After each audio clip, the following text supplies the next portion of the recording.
I've spent the last 4 years learning from the most brilliant marketers today.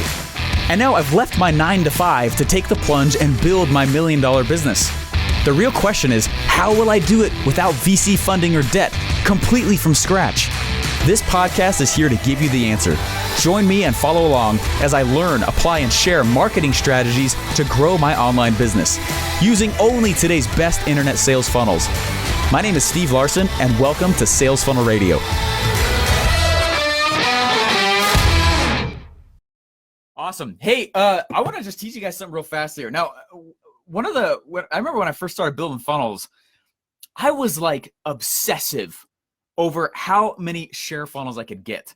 I'd get tons of share funnels, right? And the reason I was doing it, and I would go and I'd dive onto these sessions where people were walking through their sales funnel, and they'd go and they'd be like, hey, on this first page, this little tweak right here, I noticed that's what made that page work really, really well. And I'd be like, oh, cool. And I'd be like, I can't forget that. And I'd go and I'd draw it all down, I'd write it all down, and I'd obsess over that thing. And then I would wait for the next page, right? And then the next page would be like, this is the exact next page. And I'd be like, and we found out this logo right here, and the green button on the right, this is what makes this page work. You know, and a lot of you guys have been that way, I'm sure. And I totally was for a long time, where you're hacking so much, right? Which is good at first. It kind of gives you training wheels, but you hack so much that you don't do anything else, right? And you hack and you hack and you hack and you hack and you hack and you model and you model and you model and you model, and which is good, you know. And especially for the first little while, like it's one of the things that will get you success very, very quickly, or good enough success, right? Anyone been like that? And what's fascinating about that is I built and I built and I built and I built, and I finally started sitting next to Russell, and I built and I built and I built and I built. And one of the things I started noticing was there were patterns for sure in what we were building and how we built it. But there was in fact, let me share this book here. All right. This cookbook, right, is I helped write a good chunk of this book, and especially the last big chunk of it here, just specifically about funnels and what funnels to use in what industries. That was my assignment. Took me forever. So I went through and I thought through like the major industries people use ClickFunnels for, and the different funnel types, and how I'd use each funnel type in each industry. And you know what's cool about this is like it helped me see. And, you know, I was already doing this, but it was probably a little bit into working for Russell. I started realizing that like he wasn't necessarily always following the same models. You know what I mean? And what I started asking myself questions for was like, when do you stop following models and frameworks and hack? And when does that end? Does it, you know what I mean? Because if we were only able to hack, things that we're doing now wouldn't exist, because they didn't exist, so no one would have modeled their way into them. You know what I'm saying? And one of the things I've realized is like, this is the reason why no one can really hack me out of my own markets, is that I don't hack that much anymore. Okay? I don't.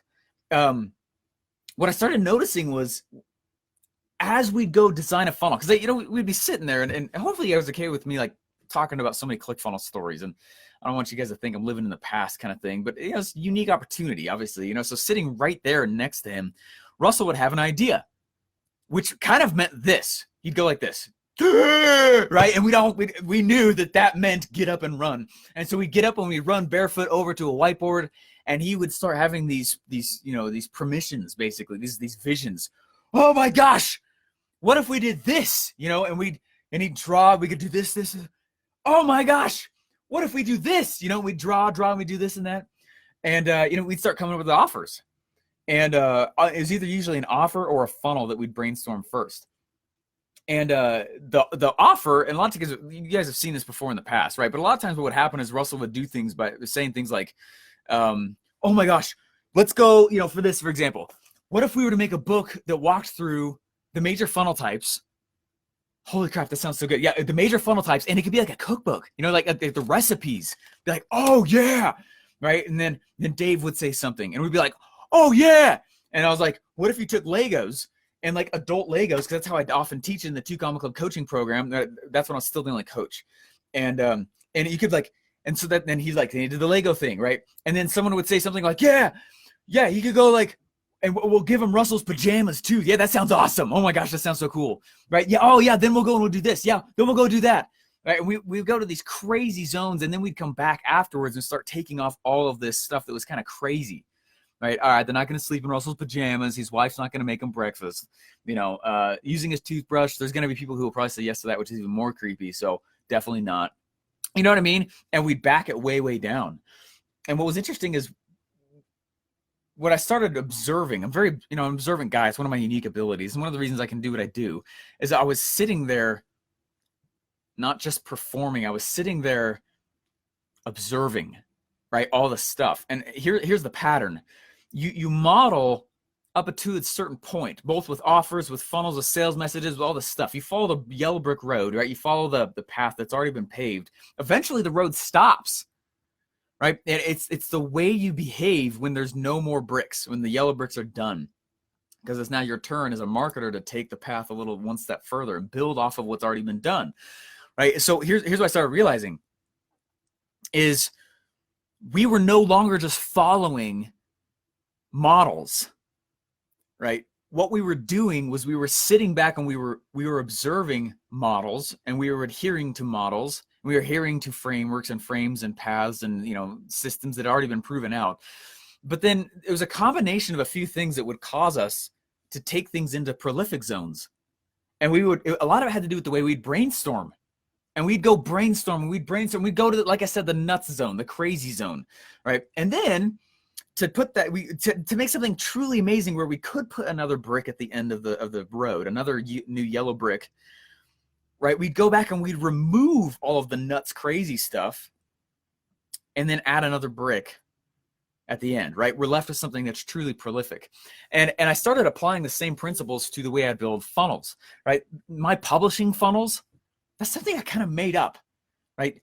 It's something I kind of made up, but adhering to principle. Adhering to what trumps models? Okay, drop it in the comments if you have an idea. What is it that trumps a model?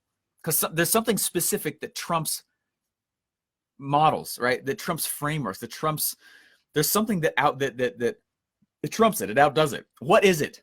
I'm gonna come over to the comments real fast. I'm just gonna, because this is really, really important to understand, and it's the reason why I'm not. I don't have a huge company. I don't have a huge team comparatively, relative, but like we do pretty well. And why is that? And I know why, okay? But it's not something I've really been self-aware of for long enough to really be able to teach on, though. It's something that I started doing, and it's everything else I've been teaching is very much true, but there's this element on top of it that has allowed me to trump frameworks and trump models. It's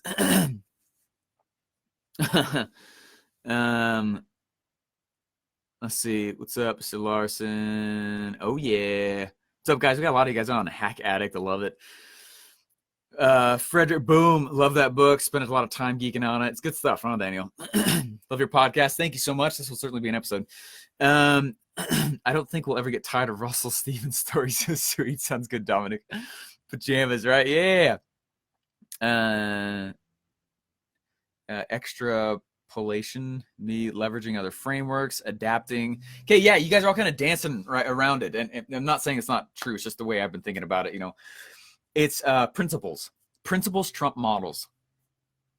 That's the biggest thing I've realized. It was in the last hour that hit me, and I was like, oh my gosh, principles trump models. And so when because I kind of came up with a publishing funnel, and it works really, really well. I came up with how I do my Dream 100 campaigns. No one did how I was doing it, and it worked really well. We had 37 people out of 87 reach back out to us in 2 weeks on our Dream 100 campaign. Okay, that's insane, right? No one taught me how to do that. I came up with that with things that already existed, and I just combined them in a way that has never been done. You see what I'm saying? Principles trump models. Principles trump frameworks. So I was like, well, for the Dream 100 thing, for example, right? This is what I've been realizing, and what I've been realizing is that has, there's a lot of this has to do with self-discovery as you get further and further down this path as an entrepreneur, and you discover more of yourself and your own talents, and you all have them. And if you're like, oh, I don't have talents, like just hang on, suck it up, and understand you'll find them as you move forward, right? I'm still finding them. You're watching me do it right now.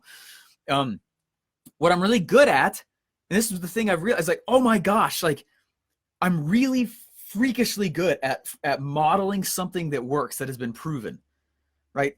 But then my unique ability that I've been discovering is being able to take principles from other frameworks and combine them in ways that has never been done. And this is one of the reasons why stuff has worked so well, I believe in the past, like, and being able to take those things, simplify it, and teach it. Like, that's kind of my unique ability. I suck at a lot of other stuff, but like that stuff I'm really good at.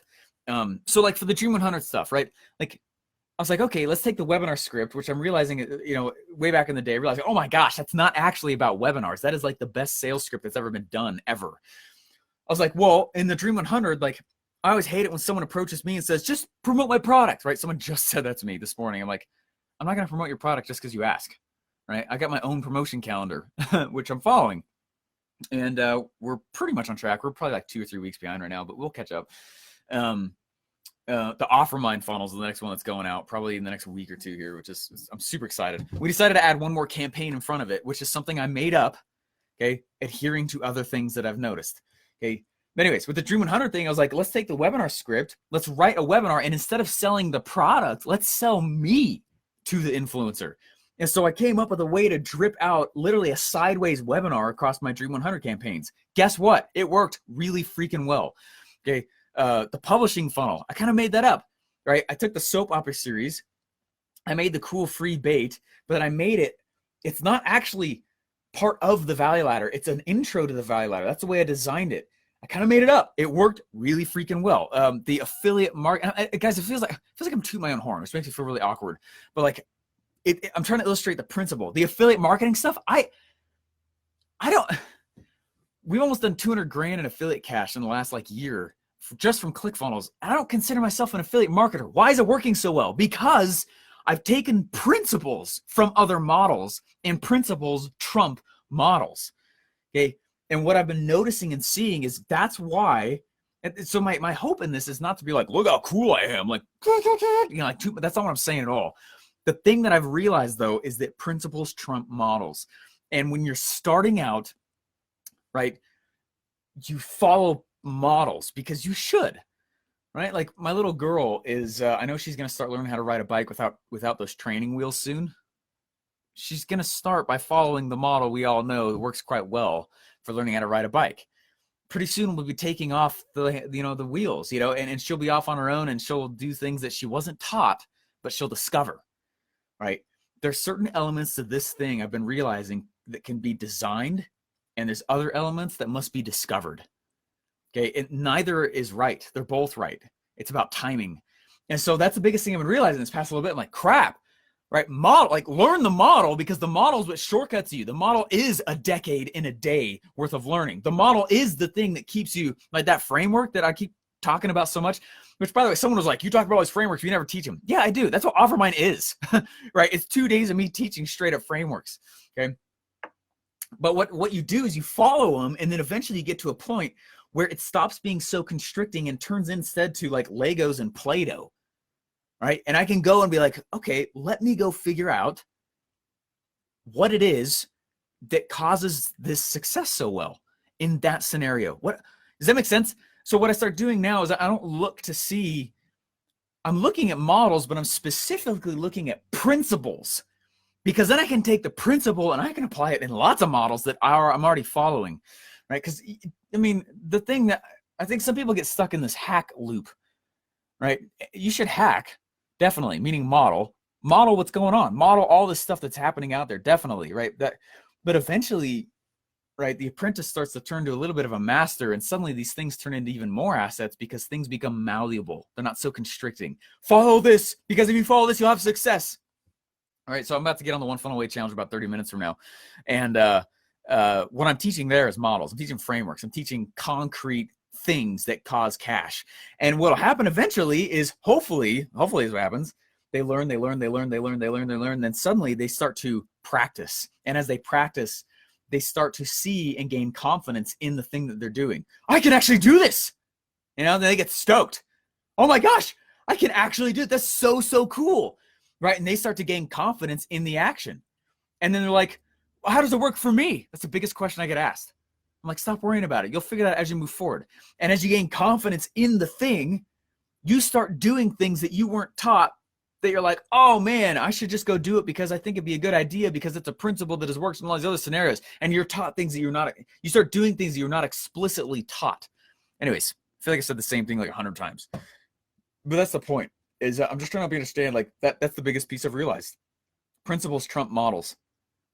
And the reason why I haven't been hacked out of my own markets, I'm the category king in 2 areas. One was completely accidental, and then the other was by design once I realized what was happening in the other. And the reason why they're working still so well, it's 2 reasons. Number one, it's kind of a land grab, so I moved really, really fast. The other reason, and I'm going to do a podcast episode about that, because OfferMind will never be free again. But why did I do it the first time, right? It was by design. It was on purpose. But second of all, though, right, the reason is this. I believe the real reason why I've not been dethroned, besides just being the first one in and grabbing a lot of market share in people's minds, the reason is because I'm taking principles. I'm not necessarily hacking that much anymore. I still do. What I'm hacking, though, is not the framework. I'm not hacking models. I'm hacking principles. Oh, if I give people a piece of content ahead of time that's truly valuable, they're more likely to buy something that's even more expensive afterwards. That's a principle, right? And then it becomes flexible and malleable.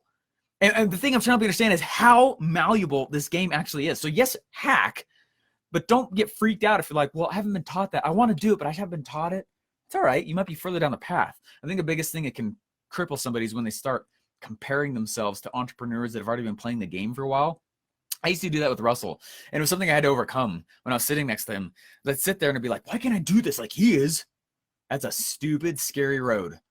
Stupid, scary road, right? When I got to ClickFunnels, there was only like, I think there was 14,000 monthly members. Now, when I left, there was about 70. But I got there when there was only like 14, and there was like 50 employees. Now there's 200. So I got explosive growth, which is really fun. I know a lot of learning came from that. But I used to compare myself to him, or a lot to the inner circle. And it's a dangerous, stupid road, right?